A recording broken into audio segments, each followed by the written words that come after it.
In today's video, I'll show you how to use Canva to create a professional travel brochure. Whether you're promoting a destination, planning a trip guide, or just making a creative project, Canva makes the process simple and fun. Let's dive in. Start by going to the search bar at the top of Canva and type travel brochure. You'll see a wide range of ready-made templates to choose from. Browse through the designs until you find one that matches your style. Click Customize this template to open it in the editor. From here, you can change the colors, layouts, and background to suit your travel theme. Next, update the text sections with your own content.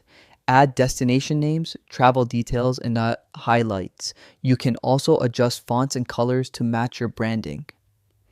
Now let's add visuals. You can upload your own photos or use Canva's free and premium image library.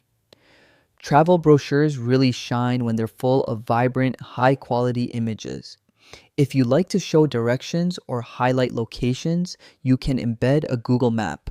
Copy the link from Google Maps, then use Canva's embed feature to paste it into your design. Make sure everything is balanced.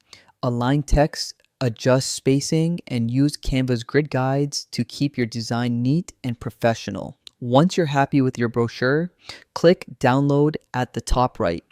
You can save it as a PDF for print or a PNG or JPG for digital sharing. And that's it. You've just created a beautiful travel brochure in Canva. With a few clicks, you can combine images, maps, and text to inspire your audience and showcase destinations. Thanks for watching and happy designing.